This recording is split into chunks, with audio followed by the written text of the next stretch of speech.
आज से हम अध्ययन करने वाले हैं थर्ड ग्रेड मुख्य परीक्षा लेवल 1 राजस्थान भूगोल। सबसे पहले इसका देखेंगे भूगोल का सिलेबस। तो सबसे देखते हैं राजस्थान भूगोल का सिलेबस कौन कौन से चैप्टर हैं। इसमें सिर्फ 14 चैप्टर हैं। तो पहला चैप्टर है राजस्थान की स्थिति एवं विस्तार, यानी स्थिति राजस्थान कहाँ पे स्थित है, इसका विस्तार कितना है, कितनी लंबाई है, कितनी चौड़ाई है। राजस्थान का भौगोलिक स्वरूप, यानी राजस्थान के पर्वत पठार कैसा है, राजस्थान के भौगोलिक स्वरूप। मानसून तंत्र एवं जलवायु, यानी जलवायु कैसी है हमारे राजस्थान की। अपवाह तंत्र, अपवाह तंत्र 3 प्रकार के होते हैं, वो तो आंतरिक और प्राय और बंगाल की खाड़ी और अरब सागर, जिनमें आ जाएंगी झीलें, नदियां और बांध। 5वां चैप्टर है राजस्थान की वन क्षमता। जैसे हमारे आदमी मतलब मनुष्य जाति की होती है धन संपदा, तो ऐसी ही राजस्थान की है वन क्षमता। वन्य जीव जंतु, वन्य जीव संरक्षण एवं अभ्यारण्य, यानी जहाँ पर वन्य जीव जंतु रहते हैं, जहाँ पर वनों का जंतुओं का संरक्षण होता है। मृदाएं एवं मृदा संरक्षण, यानी मृदा कितने प्रकार की है, इनका संरक्षण कैसे करना चाहिए जिनको अपक्षरण है। तो राजस्थान की प्रमुख फसलें जैसे रबी खरीफ। जनसंख्या जनगणत्व, जनसंख्या घनत्व, साक्षरता और लिंग अनुपात, यानी जनगणना के बारे में अध्ययन करेंगे। राजस्थान की जनजाति एवं जनजातीय क्षेत्र, धात्विक एवं अधात्विक खनिज।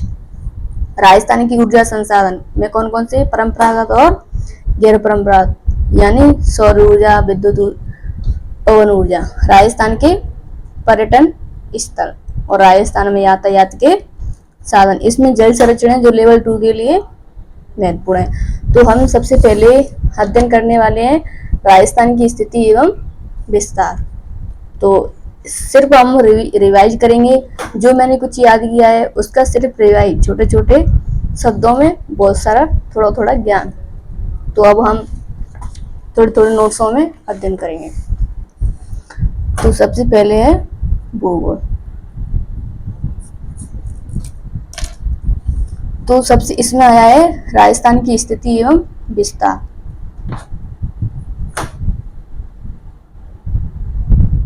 स्थिति एवं, सबसे पहले पढ़ने वाले हम राजस्थान की स्थिति एवं विस्तार। तो सबसे पहले इसमें आया है राजस्थान शब्द,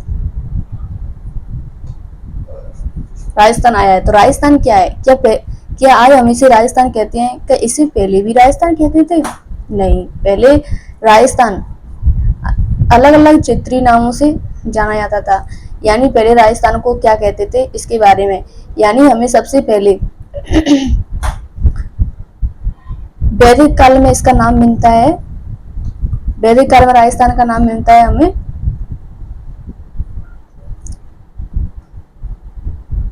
और रामायण में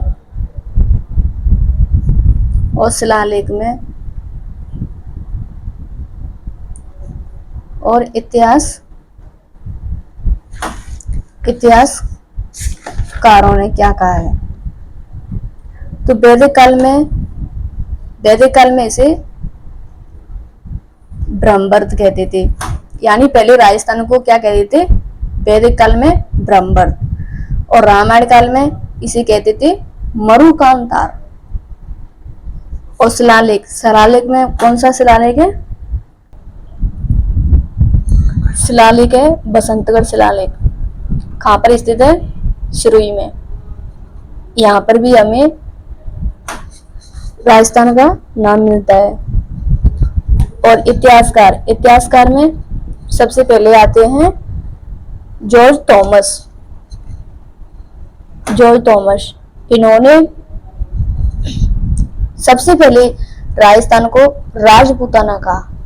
राजपूताना क्यों कहा, क्योंकि यह इतिहासकार थे, यानी विदेशी थे। तो सबसे पहले भारत में आए थे, भारत में राजस्थान में आए थे। तो इन्होंने देखा कि यहाँ पर राजाओं का राज है, तो उन्होंने राजाओं को देखते हुए उन्होंने राजपूताना नाम दे दिया।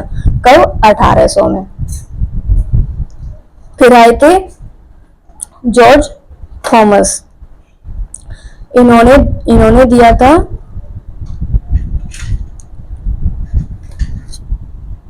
राजपूताना में 1800 ईस्वी में उन्होंने राजपूताना नाम दिया था। फिर आए कर्नल जिन्हें हम घोड़े वाले बाबा भी कहते हैं। इन्होंने राजस्थान के 3 नाम दिए थे, एक तो राजपूताना, रायथान, राजपूताना नहीं, रायथान, रजवाड़ा और राजस्थान। ये 3 नाम दिए थे कर्नल जेम्स टॉड ने, जी कब दिए थे 1829 में।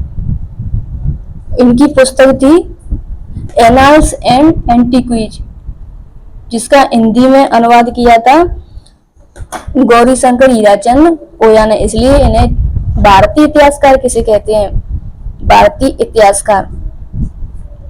उन्हें खाया इतिहासकार गौरी शंकर हीराचंद ओया। इनको राजस्थान का इतिहासकार कहा जाता है, यानी राजस्थान के इतिहास का जनक कहा जाता है। और जे कर्नल जेम्स, इनको ये विदेशी थे, ये भी मतलब राजस्थान के इतिहास के जनक कहलाते हैं। जो भारतीय इतिहासकार थे, ये विदेशी इतिहासकार थे। तो इन्होंने अपनी पुस्तक लिखी थी द एनाल्स एंड एंटीक्वीज 1829 में। सबसे पहले तो इन्होंने राजस्थान के 3 नाम दिए थे। जब राजस्थान यानी स्वतंत्र हुआ था, यानी अपने वास्तविक स्वरूप में आया था 1 नवंबर 1956 को, तो जब यहाँ पर जिन्होंने एकीकरण किया था हमारे राजस्थान का, तो इन लोगों ने इस राजस्थान को नाम दिया था राजस्थान। ये राजस्थान शब्द कहाँ से लिया गया है, जो कर्नल जेम्स टॉड ने नाम दिए थे राजस्थान, रजवाड़ा और राजस्थान। यहाँ से राजस्थान शब्द दिया और हमारे पूरे राजस्थान का नाम राजस्थान रख दिया। ये तो हमारा राजस्थान हुआ, यानी हमारे राजस्थान का नामकरण कैसे हुआ, राजस्थान कैसे बना। तो अब हम आते हैं हमारे राजस्थान की स्थिति एवं विस्तार। तो राजस्थान की स्थिति एवं विस्तार राजस्थान कर लिया, अब पढ़ेंगे हम स्थिति।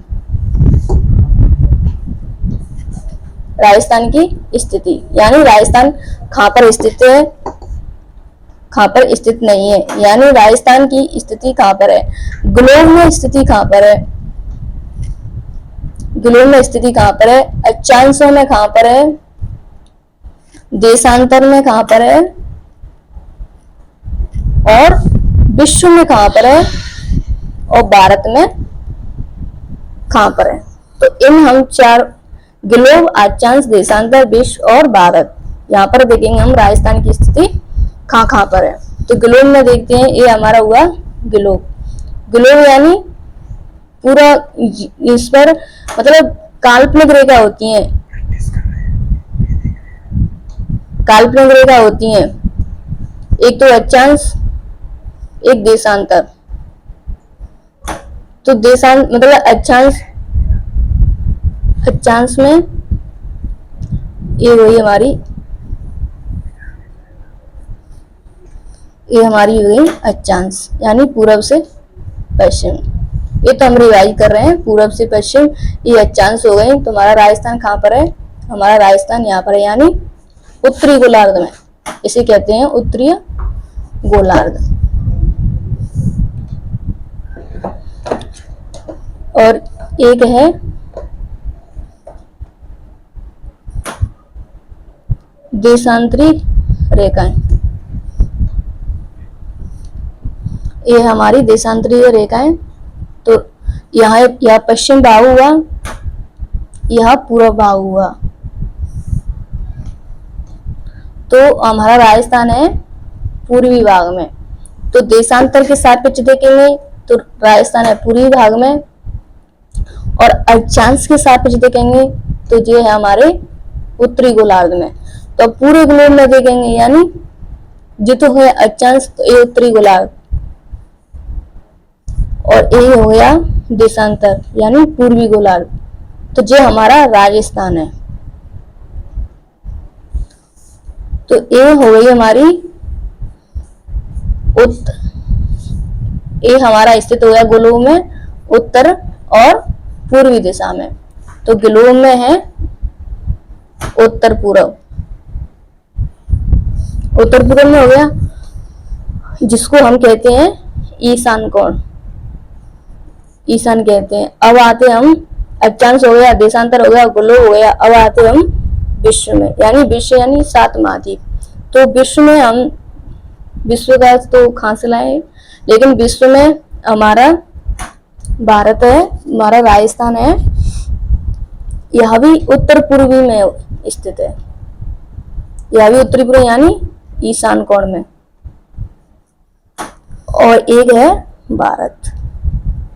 भारत में हमारा राजस्थान कहाँ पर स्थित है, भारत का चलो छोटा सा नक्शा बना ही लेते हैं।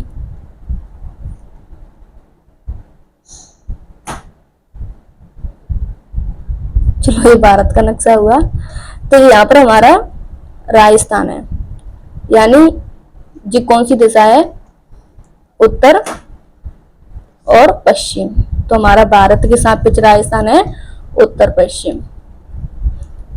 यहाँ पर पंजाब, हरियाणा, यूपी, एमपी, गुजरात जो हमारे राजस्थान से रेखा लगाते हैं। और ये तो है हमारा, ये हमारा, ये पहले भारत का ही हिस्सा था पाकिस्तान, जो अलग हुआ था, और बांग्लादेश भी पहले भारत का हिस्सा था। तो पाकिस्तान ये अंतर्राष्ट्रीय रेखा लगाता है भारत से, तो राजस्थान से सिर्फ ये लगाता है पाकिस्तान, जिससे अब थोड़ा युद्ध चल रहा है, अब थोड़ा शांति हो गई है। तो अब तो शायद नक्शा ही उठ जाएगा। तो अब ये हमारा भारत के सापेक्ष राजस्थान उत्तर पश्चिम में। अब हो गया हमारा स्थिति, राजस्थान की स्थिति कहाँ पर है, क्या है। अब हम देखते हैं राजस्थान का विस्तार। पहले तो हमारे शब्द समझ में नहीं आते थे राजस्थान के, कि क्या स्थिति, क्या विस्तार, क्या राजस्थान। अब थोड़ा थोड़ा समझ में आ रहा है। तो अब देखते हैं विस्तार। अब राजस्थान का विस्तार देखते हैं। राजस्थान का विस्तार, विस्तार यानी कहां से कहां तक विस्तार है, यानी ये हमारा मान के चलो राजस्थान। तो विस्तार क्या कहते हैं, यानी प्रारंभिक बिंदु और अंतिम बिंदु, प्रारंभिक बिंदु और अंतिम बिंदु, तो वह हमारा विस्तार होता है। यानी कहां से कहां तक की लंबाई है। यानी हम सबसे पहले देखते हैं उत्तर से दक्षिण। राजस्थान की कितनी है लंबाई, 826 किलोमीटर। और ये हमारा पूर्व से पश्चिम, ये है हमारी 869। ये हमारी लंबाई हो गई, ये हमारी चौड़ाई हो गई। पूर्व में कौन सा है, पूर्व में कौन सा जिला है, धौलपुर। और ये तो जिला गया। अब तहसील रायाखेड़ा। अब तहसील लगी तो गांव हुआ वो, अब गांव आए वो सिलाना गांव, सिलाना गांव। ये तो पूर्वी जिला हो गया। यहाँ पर सबसे पहले सूर्य उदय होता है और सबसे बाद में, सबसे पहले भी सूर्य अस्त होता है। अब देखते हैं पश्चिमी क्षेत्र यानी जैसलमेर। जैसलमेर में कौन सा गांव, कटरा, कटरा गांव। अब ये हमारा पूर्व से पश्चिम।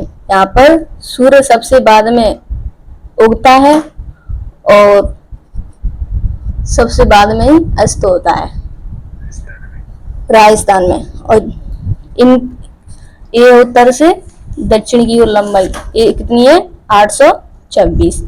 यहाँ पर है कौन सा गांव, ऊपरी ऊपर कौन सा जिला है, गंगानगर। गंगानगर में कौन सा गांव, बोरकुंडा, बोरकुंडा। अब यहाँ पर दक्षिण में बांसवाड़ा, बांसवाड़ा में यहाँ पर कौन सा जिला आता है, बांसवाड़ा में कौन सा जिला आता है। अब आप बताना बांसवाड़ा में यहाँ पर कौन सा गांव आएगा। अब देखते हैं कि यहाँ पर अक्षांशीय रेखाएं और देशांतरी रेखाएं कौन कौन सी हैं। यानी यहाँ पर है 23 डिग्री 3 मिनट और यहाँ पर है 30 डिग्री 12 मिनट। ये तो हमारा अक्षांशीय विस्तार हो गया।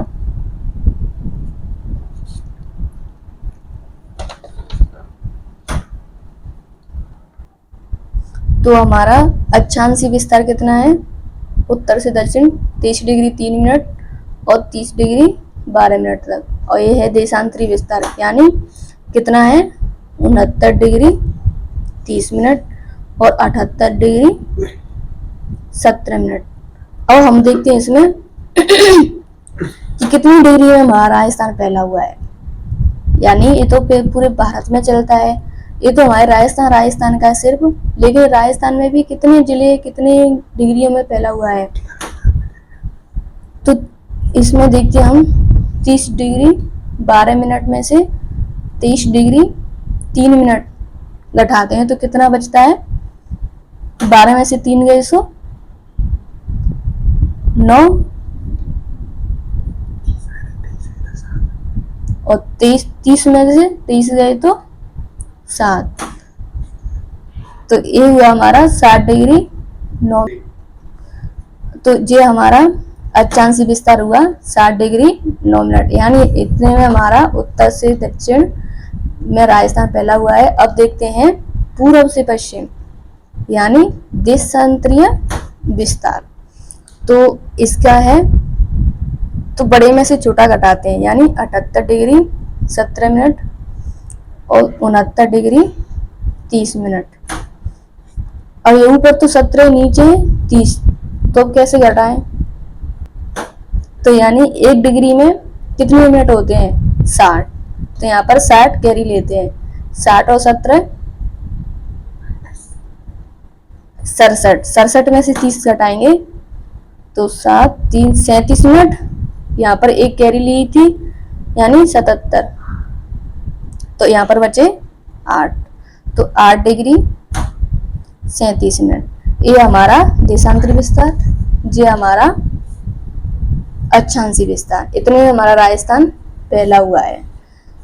तो यहाँ पर अब देखते हैं हम कि जो अक्षांशीय और देशांतरीय रेखा है, इनके बारे में हम कल थोड़ा विस्तार से अध्ययन करेंगे, क्योंकि यहाँ से क्वेश्चन आता है, तो कल यहाँ से अध्ययन करेंगे। इसमें आपको बताना है मैंने क्या गलती की थी, क्योंकि मैंने पहली बार रिवाइज कर रही हूँ जल्दी जल्दी, तो इससे गलती हो तो जरूर बताना।